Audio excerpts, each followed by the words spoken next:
الحمد لله رب العالمين، والصلاة والسلام على أشرف الأنبياء والمرسلين وعلى آله وأصحابه وذرياته وأهل بيته وعلماء أهل سنته وأولياء ملته أجمعين. أما بعد، فأعوذ بالله من الشيطان الرجيم. بسم الله الرحمن الرحيم. قال الله تبارك وتعالى في كتابه المجيد وفرقانه الحميد: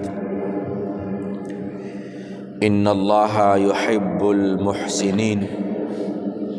صدق الله العظيم وصدق رسوله النبي الكريم الأمين. إن الله وملائكته يصلون على النبي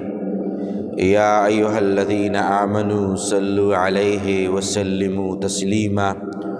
اللهم صل على سيدنا ونبينا وكريمنا وحبيبنا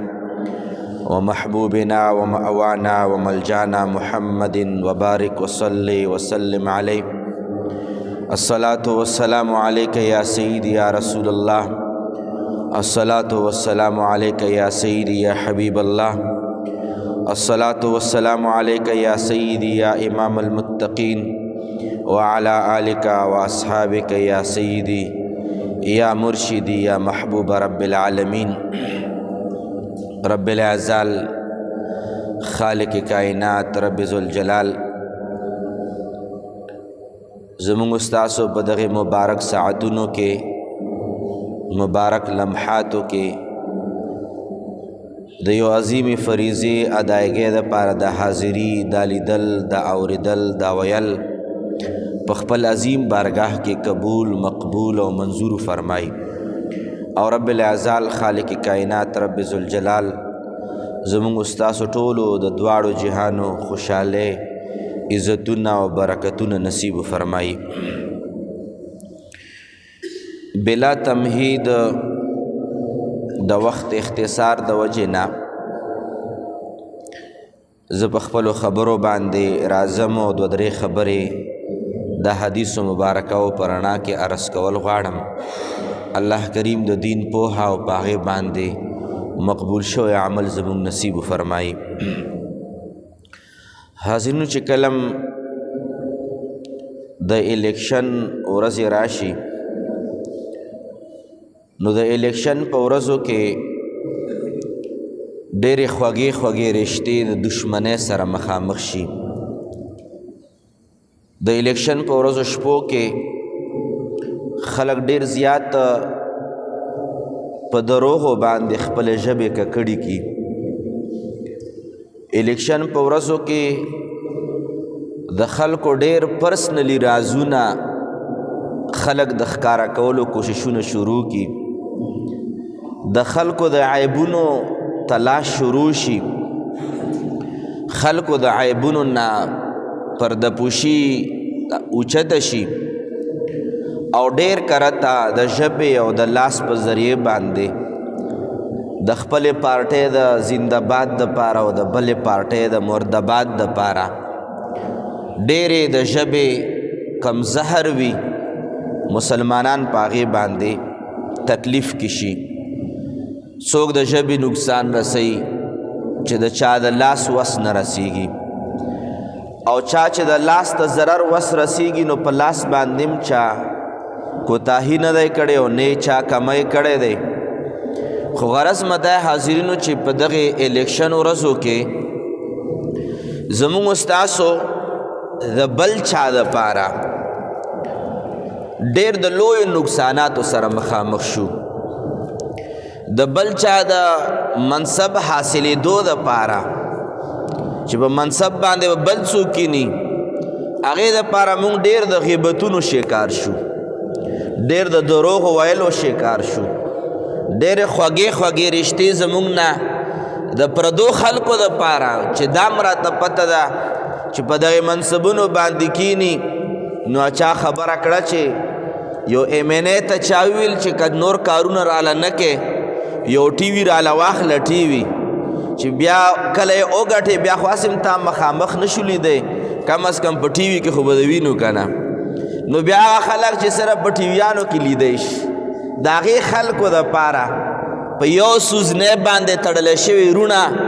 چې یو د یو طرف دی په بل د بل طرف دی د هغوی په خپل منځ کې خوږې رشتې ماتې شي پلار یو طرف ته دی بچي بل طرف ته دی د پلار ګستخي او بېادبیانې شروع شي د چا دپاره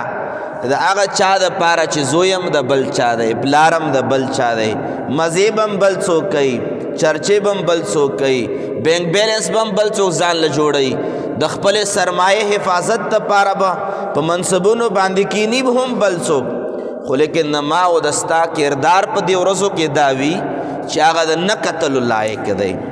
بعضې زونه د کتلو لایق وي بعضې زونه د نه کتلو لایق وي په دې ورځو په شپو کې چې کله د الیکشن ورځې راشي په دې ورځو کې حقیقت دا دی چې زه خو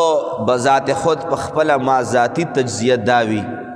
چې په داسې عوامو باندې په یو خو صد افسوس وي زه وایم چې کربون افسوس دی په دغې کردار د خلکو باندې چې کم وخت کې الیکشن روانې شي غرض مه دی حاضرینو چې که چېرې مونږ وګورو نو د ټولو نه اولنی زمونږ په دې ورځو کې ټارګیټ څه شی وي د الیکشن په ورځو کې ټول نه اولنی ټارګیټ زما او تا د بلې پارټۍ د لیډر سپکه کول وي د بل لیډر توهین او بېعزتي کول وي د بلې پارټۍ د مشرانو د خپل انداز او د خپل وس مطابق د هغې بې حرمتي کول وي ټول نه اول ټارګیټ زمونږ دا وي چې د دوی لیډر چې څومره نورو خلکو ته سپکولی شو نو مونږ د هغه په سپکېدو کې چېرته کسر نه دی پرېښودی خو دې خبرې نه مونږ چېرته هم نه یو خبر چې سرور دو عالم صلی الله علیه وعلى آله وسلم فرمان علی شان دے مسلم شریف حدیث دے حضور مبارک فرمائی المسلم اخو المسلم مسلمان د بل مسلمان رور دے چکم پا بلا پاٹھے کی لوبیگی لگیا دے د کارکن په صورت کې د روکن په صورت کې دا یا د لیډر په صورت کې چې کم لګیان دی او د خپل یو میشن روان کړی چې هغه ښه دی او که بد دی خو دا خپل منځ کې مونږه یاد ساتئ حضور فرمایي المؤمن اخو المؤمن المسلم اخو المسلم مؤمن د یو بل رور دی او د رور پسې پکار د رور شان دا وي چې د هغې څوک سپکې نه بیانوي بیا حضور فرمایي لا یظلمه ولا یخذله ولا یحقره حضور مبارک فرمایي چې مسلمان د بل مسلمان رور دی نه به یو مسلمان د بل مسلمان باندې به ظلم کوي دویم نمبر حضور فرمایي ولا یخذله نه به هغه انسان ذلیله کوي ولا یحقره او یو مسلمان به بل مسلمان ورته سپک به هم ورته نه ګوري سپکاوی به هم نه کوي حضور مبارک درې جملې فرمایلې د ټول نه اولنی حضور فرمایي چې مسلمان به بل مسلمان باندې ظلم نه کوي مسلمان به د بل مسلمان بېعزتي نه کوي مسلمان به بل مسلمان ته سپک نه وایي دا د حضور فرمان دی او په دغې ورځو شپو کې تاسو د ما نه ښه خبر یې ظلم څومره زیات کیږي که چېرې د یو لیډر پرون مې یو ویډیو کته فیسبوک باندې بعضې د پارټیانو کسان راولګېدل او د بلې پارټۍ د لیډر سره هغه د څپېړو د لتو وال ورسره وکړل په کم اسلام کې دا جایز دي دارنګې د دې نه مخکې چې کوم سابقه مثالونه دي د یو بل سره مونږ څه کوو څومره ظلمونه ورسره کوو بیا د الیکشن په ورځو کې او د الیکشن په دوه درې ورځو کې څومره زیات د یو بل سره جنگ جګړې کوو او دا جنگ جګړه لازمه خبره ده یو به ظالمي بل به مظلومي او حضور فرمایي چې ولا یظلمه مسلمان شان دا دی چې د بل مسلمان سره به ظلم نه کوي ولا یخذله انسان به د بل انسان تذلیل هم نه کوي بېعزتي به هم نه کوي او د مونږ ستاسو د ټول نه هغه کمه بېعزتي دا ده چې د یو لیډر سر راغستی چا په خره باندې ایښودی دی په تصویر کې او چا د بل لیډر سر تصویر راغستی په سپي باندې ښودی دی او د چا په څه باندې ښودی دی او چا نه کارټون جوړ کړی دی او چا نه د دې نه لویه بېحرمتي د بل د بېحرمتي د کافر هم ناروا ده د ذمي کافر. نو حضور مبارک ارشاد فرمایي چې مسلمان به بل مسلمان نه ذلیله کوي او ما او تا په ذلیله کېدو کې چېرته کسر نه یې پرېښودی او چې بیا کله الیکشن ورځې تېرې شي او چا وګټله او چا بای کړه ټول خلک په آرام باندې کینی لکه د ټیر نه هوا وباسي د خلکو نه هغه هوا وځي کلار آرام باندې کینی څه شی پاتې شو واپس هغه تره تر برولیم پاتې ده رورولیم پاتې ده کلیوالیم پاتې ده وطن جرګه او تحصیل هم پاتې دی همغه جنازې هم پاتې دي خادي واده و عقیقه هم پاتې ده هغه ټول شیونه موږ ته واپس پاتې دي خو لیکن ما او تا چې بیا په عقیقه کې سره ګورو واده کې سره ګورو په جنازه کې سره ودرېږو په کمو سترګو باندې به سره ودرېږو چې په تېره ورځ باندې د الیکشن نه وړاندې زما او د ستا د خپل من څومره بېحرمتي کړې ده څومره بدتمیزي کړې ده څومره سپکې سپورې ویلی شي حضور فرمایي ولا یحقروه. دریم نمبر دا د مسلمان شان دا دی چې بل مسلمان به د بل مسلمان تحقیر نه کوي سپکې سپورې ورپسې نه وایي او د سپکې او د سپورې یو آسان ساده هغه موږ ته واضحه دلیل دا موجود دی چې لاړ شئ تاسو چې د چا پوسټ شیر کړی دی د خپل لیډر والا خپل اجنډا وغیره وغیره یا د چا څه کارکردګي د هغه باره کې چا یو پوسټ ورکړی دی شاته چې کم خلک کمنټس په لیکي د کمنټس نه تاسو اندازه ولګوئ چې خلک په دغې خپلو کمنټسونو کې د څومره بېحرمتي او سپکاوی بیانوي چې چا کې کمې سپکې دي اسلام هغه هم بیان فرمایي چې د خلکو چې کمې سپکې دي هغه هم مه بیانوه او چې چا کې نشته نو هغه بیانول خو دوږنه ګناه ده هغه اندازه هم د ما نه تاسو ته ډېره ښه موجوده ده. د مسلمان کردار دا پکار دی الیکشن دی نوره دنیا کې هم مناویږي ټوله دنیا کې لړاویږي الیکشن خو چې کم طریقې کار باندې په پاکستان کې مناویږي په پاکستان کې لړاویږي داسې چرته هم نه لړاویږي چې کم طریقې کار کم انداز کم کردار زموږ استاسو دی یقین وکړه چې دا بعضې اوقات چې بعضې کمې خبرې دي د مسلمان دایره خو پرېږده چې د انسان د دایرې نه ور اوړېدلې خبرې وي هغه خبرې د انسان په دایره کې هم نه راځي مسلمان دایره خو ډېره لرې خبره ده بعضې اوقات مونږ د انسانیت د دایرې نه بهر شو. سرور دو عالم صلی الله علیه و آله وسلم بخاری حدیث مبارک دی حضور فرمائی المسلم من سلم المسلمون من لسانه و یده حضور فرمائی چې کامل مسلمان هغه دی چې بل مسلمان د ژبې او د لاس د ضرر نه محفوظ وي د لاس او د ژبې ضرر نه بل مسلمان محفوظ وي حضور فرمائی دا مسلمان دی او که چا ژبه 15 غزه د الیکشن په ورځو کې راویستې ده او د چا پسې یو سپور او د بل پسې بله سپکه او د بل پسې بله او د بل پسې بله حضور ته 1000 بار ځان ته مؤمن وایه خو حضور درته فرمایي ته مسلمان او مؤمن نه مؤمن به هلی چې ستا د ژبې د ضرر نه خلک محفوظ وي او دا طریقې کار موږ ته چا ښودلی دا هم دغې مشرانو لیډرانو راته ښودلی دی چې کشران هغه کار کوي چې کومه زده کړه د مشرانو نه کړي وي مشران د یو بل پسې څه وایي چې کوم د عهدې خاوندان دي څوک په MNA او څوک په گورنر او په څوک وزیر اعلی او څوک په وزیر اعظمه پورې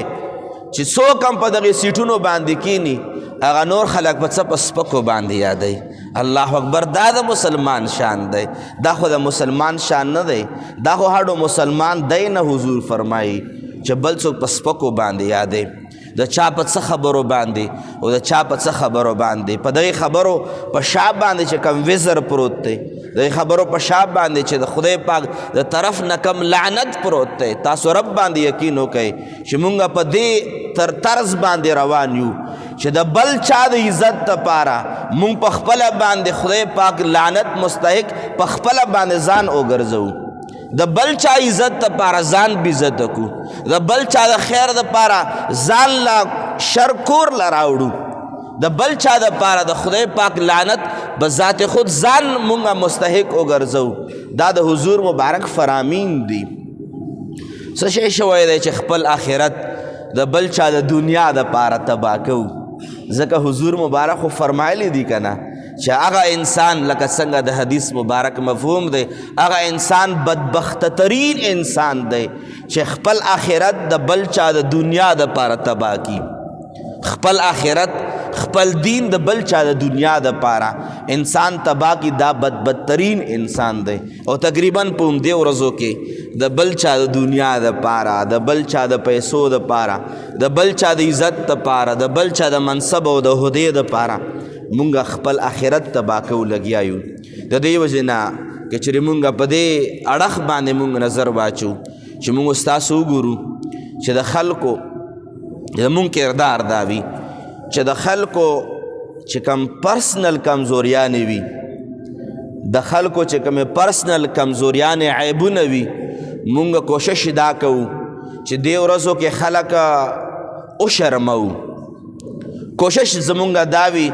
یعنی ځان د عیب باندې مونږ نظر نه وي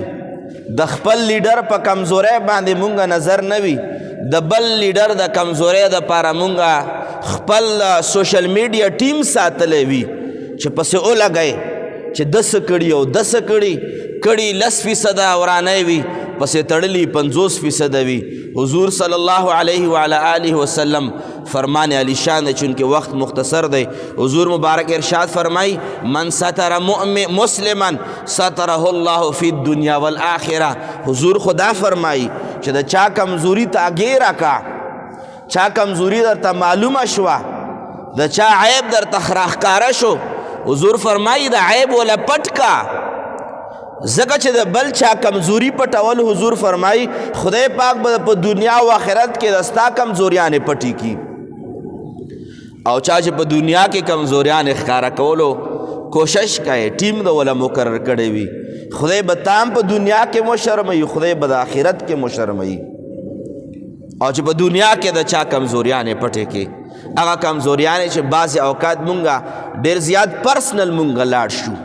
د چا ذاتی کردار طرف ته مونږ لاړ شو ها اسلام دا ضرور ویلی دی چې د چا کې داسې کمزوري وي چې د هغې نقصان عام وي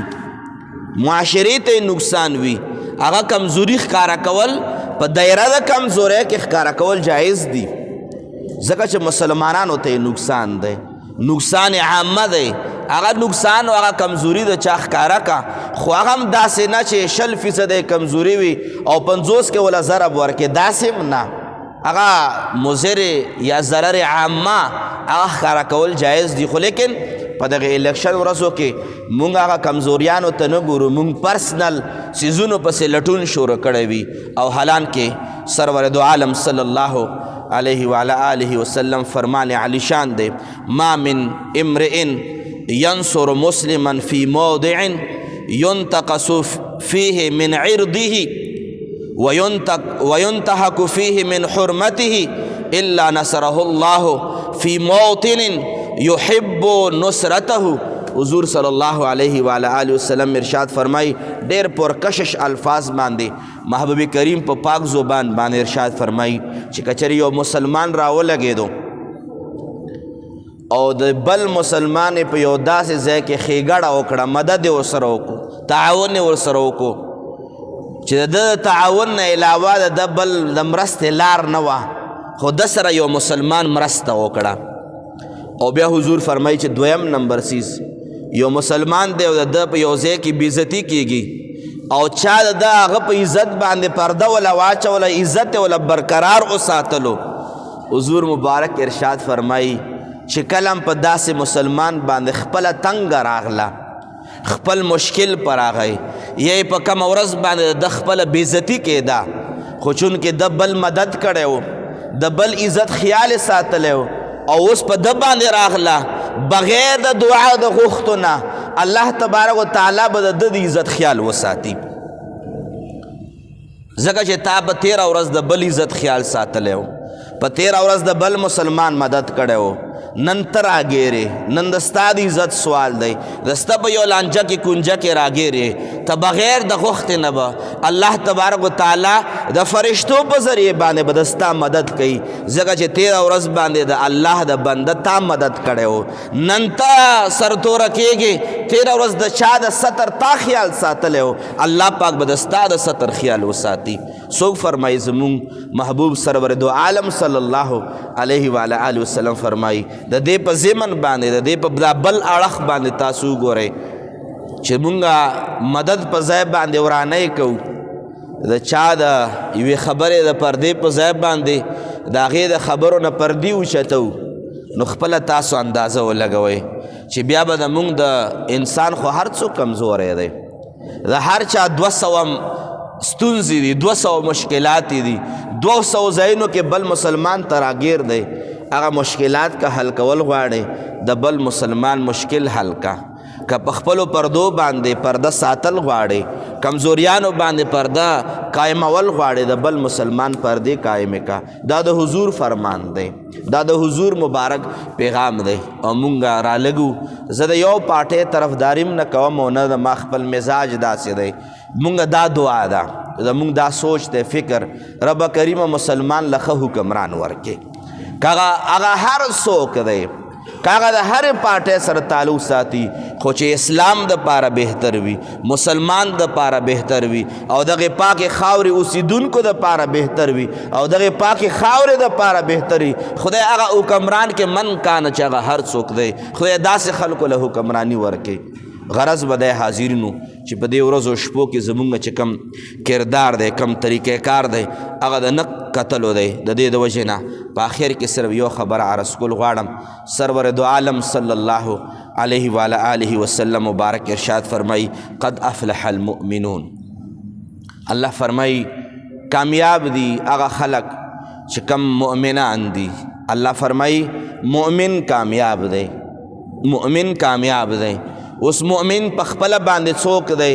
الله تبارک وتعالی د مؤمن تعریف بیانوي چې مؤمن کامیاب دی او مؤمن الله فرمایي دا دی الذین هم فی صلاتهم خاشعون هغه کسان چې څو په مانځه کې خشوع او خضوع نه کار اخلي څو په مانځه کې خشوع او خضوع کوي هغه مؤمنان دي او بیا الله کریم فرمایي والذین هم عن اللغو معرضون او الله فرمایي هغه خلق مؤمنان دي چې څوک د بیهوده کارونو نه او د بیهوده خبرو نه ځان ساتي دا هم مؤمن دی دا نن ورځو شپو کې چې کم بیهوده خبرې د یو بل پسې کېږي سپکې سپورې د یو بل پسې ویلی کېږي الله فرمایي چې دا څوک پرېږدي مؤمن دی نو مقصد یې څه شو چې دا سپکې سپورې څوک وایي دا مؤمن نه دی او زه په آخر کې چې کومه خبره کول غواړم هغه دا ده چې د بل چا د پاره خپل عزت مه خرابوئ د بل چا د زنده‌باد د پاره د رور سره تعلق مه ختموئ د بل چا د زنده‌باد د پاره د پلار سره د پلاروالی تعلق مه ختموئ د بل چا د پاره او د بل سیاسي لیډر د پاره چې مذهب هغه کوي خپل تر او تربرولي تعلق مه ختموئ هغه لیډر لکه څنګه ما عرض وکړو چې کم کسان د ما او د ستا په اوټ باندې پاس شي بیا یې په ټیویانو کې وینو مخامخ بیا نه وینو چې کم خلک د ما او ستا په اوټ باندې کامیاب شي او ټیویانو ته ناست یو په ټیویانو باندې وینو نو داسې خلکو دپاره چې هغه به په 15 کاله بعد به بیا په کور کې په حجره کې ویني چې دویم ځل د اوټونو اغستو دپاره راشي داسې خلک چې 15 کاله بعد یې ویني هغه خلک مونږ خفه کوو چې روزانه په کور کې وینو روران دي په کور کې وینو پلار دی په حجره کې وینو تره زامن دي په دارنګې په میلمستیا کې او په میلمتوب کې او دارنګې په جنازه کې او په واده کې وینو کلیواله خلک دي هغه خلک چې مونږ روزانه وینو هغه مونږ د هغې خلکو دپاره خفه کوو چې 15 کاله بعد بیا وینو دا عقل تسلیمی اسلام به مونږ وروستو وایو عقل تسلیمی دا خبره